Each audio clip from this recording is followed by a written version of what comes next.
Welcome back to the Deep Dive. Today we're tackling something that, frankly, needs urgent attention. We're talking about the Zaporizhzhia nuclear power plant, the ZNPP in Ukraine. You know, having a nuclear facility smack in the middle of a war zone, well, the stakes are just incredibly high. Okay, let's unpack this. It really is unprecedented, isn't it? One of Europe's biggest nuclear plants caught right in the crossfire. And our focus today, our mission for this deep dive, is zeroing in on these very recent, very urgent warnings. They came out on August 30th, 2025, from Energoatom, Ukraine's state nuclear company. This isn't just local news. It really gets to the heart of global nuclear safety. Absolutely. Yeah. And for you listening, we want to cut through all the noise, get to the core facts. What exactly is Energoatom alleging? What could these warnings actually mean? Because, let's be honest, understanding this stuff, nuclear safety in a war zone, it's vital. It impacts global stability, humanitarian concerns. This is serious. It's a live assessment of a growing threat. All right. So let's get straight into it. Energoatom's statement from August 30th. They're making some, well, incredibly serious claims about the Russian forces occupying the plant. What's the main thing they're alleging about what might happen to the plant itself? Well, the big one, the really alarming claim, is that Energoatom says there's this alleged program, a program to physically connect the ZNPP directly to the Russian power grid. And that's not just, flipping a switch. It's technically massive and incredibly risky given the situation. Wow. Connecting it to the Russian grid. That sounds like a huge deal. Right. For anyone following this, that's not just politics, is it? It must have massive technical safety implications. Here's where it gets really interesting. Can you break down the mechanics of this alleged plan as Energoatom sees it? Right. So Energoatom isn't just saying they want to do this. They're describing what they see as a systematic effort, a deliberate program to basically disconnect the plant's power units from the Ukrainian grid, where they've always been connected. And then the end goal, they claim, is plugging those units into Russia's energy system instead. What's fascinating here is, from an engineering standpoint, this is just not simple, not at all. Right. You're talking fundamental changes to the plant's wiring, its control systems, how it operates, stuff that normally takes years of careful planning, testing, oversight in peacetime. Trying to do that kind of massive re-engineering now in a war zone without the original designers, maybe not all the experienced staff, it just introduces so many unknowns, so many potential safety issues. It's fundamentally destabilizing. And these alleged changes, Energoatom says, they have immediate, pretty drastic consequences for how the plant runs right now. They state this whole program, the disconnecting and reconnecting, needs a complete shutdown of the reactors.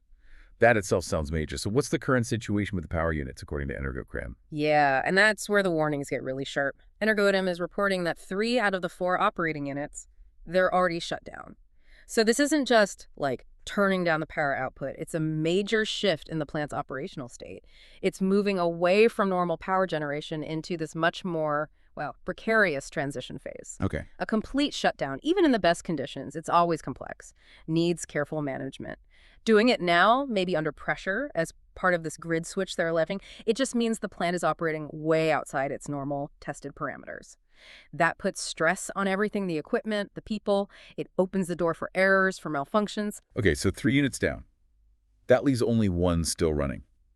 And if we connect this to the bigger picture, that 4th unit becomes absolutely critical, doesn't it? Yeah. It's doing a lot of heavy lifting. Oh, absolutely critical. That single unit is doing 2 essential jobs right now. First, and this is vital, it's generating the power the ZNPP needs for itself, its own consumption. Think of it like the plant's life support. It runs the cooling pumps, the ventilation, safety systems, monitoring gear, even the control room lights. Right, all the crucial safety stuff. Exactly. Without that own needs power, those systems fail. Second, it's also sending some electricity out to the Ukrainian grid, helping keep the lights on for people. But here's the really fragile part. All of that, keeping the plant safe and supplying external power, it's all hanging by what Energoatom calls a single remaining power transmission line. Just one. It paints a pretty stark picture of vulnerability. Wow. A single power line. That sounds incredibly fragile, just asking for trouble. And Energoatom isn't mincing words, right? They specifically warn about a high risk of damage to that one line because of the fighting. What does that mean, practically? What happens if that line gets hit? It means exactly what it sounds like. In a war zone, power lines are, they're targets, or they get hit accidentally. If that last line goes down, cut intentionally, damaged by shelling, whatever the reason, it triggers a really dangerous chain reaction instantly. The plant loses all its external power. Okay, so external power is gone. What's plan B? Is there a backup? How reliable is it? Well, if the external line is cut, the plant should automatically switch to its backup. Diesel generators, these are standard emergency systems. But here's the kicker. Energoatom reports that the capacity of these specific diesel generators, it's insufficient for the ZNPP's own needs. Insufficient? You mean not enough power? Exactly. That's the crucial, terrifying detail. It's not just a small gap. It means the plant might not have enough juice to run all the essential safety systems properly at the same time. We're talking the massive cooling pumps for the reactors, ventilation, the instruments monitoring the core. If those can't run fully, the plant quickly gets into an emergency shutdown situation. Control over safety is seriously compromised. And the potential outcome if those systems fail. Energoatom used some really stark language there. They did. Their warning ends with the phrase, radiation leaks and catastrophic consequences. And look, that's not hyperbole. That's the assessment from nuclear operators about a very real, very severe risk. If the cooling fails because there isn't enough power, the fuel in the reactors could overheat. That could lead to a meltdown, releasing radioactive material. The scale, it depends on a lot of things, but even a smaller leak could be devastating for health, farming, the environment, spreading way beyond Ukraine. It's exactly the scenario safety protocols exist to prevent. But those protocols assume you have stable power, stable control. And that's just not guaranteed here, not at all. And this isn't exactly new, is it? We've heard concerns about Zaporizhzhia before.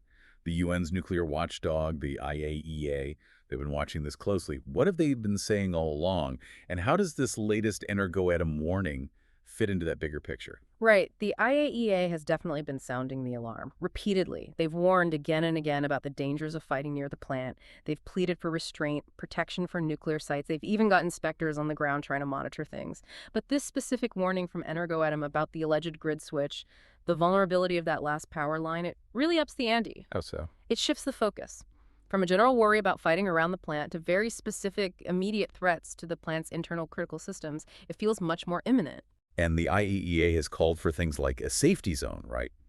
Why hasn't that happened? What's stopping it? Yeah, that's the core challenge, isn't it? The IAEA called for a safety zone around the plant after previous shelling damaged things like power lines and buildings on site. But setting up a zone like that in an active war, it needs everyone involved to agree, demilitarize the area, allow independent monitoring. And while realistically that's been incredibly hard to achieve, lack of trust, ongoing fighting. So while the IAEA is crucial for oversight and calling for action, this raises an important question. How much can they actually enforce on the ground? Their hands are somewhat tied. I see.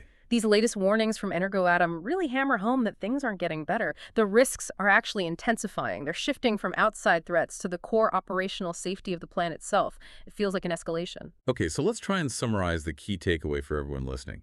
Based on what Energoatom said on August 30th, 2025, the situation at Zaporizhzhia is, well, it's a critical and imminent nuclear safety concern. Full stop. This isn't some abstract future worry. It's about two connected threats happening right now.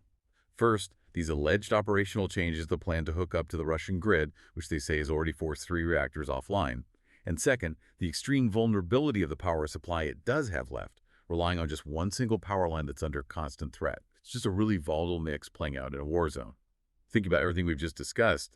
The seriousness of this situation at Zaporizhzhia, it's really something. It affects everyone. So what does this all mean, big picture? Fundamentally, I think it just throws into sharp relief this completely unprecedented challenge, trying to keep a huge, complex nuclear plant safe during active fighting. You know, the basic things you need for nuclear safety: reliable power, secure connections, access for repairs. They're all directly threatened constantly. The plant's operating in conditions it was never designed for, its safety rules, international regulations. They just didn't envision this scenario. It forces us to see how fragile even robust safety systems are when the normal rules of peace just collapse. It really does make you think, doesn't it? What responsibility do international bodies, the whole global community, really have when a nuclear plant becomes a pawn in a war like this? Yeah. And how can we actually guarantee the safety of something so critical, something with global impact, when the usual rules of engagement just seem gone? What other steps, maybe things we haven't even thought of yet, might be urgently needed to stop a potential catastrophe, a catastrophe that would hit everyone, everywhere? These are tough questions. They need urgent answers and, frankly, a level of global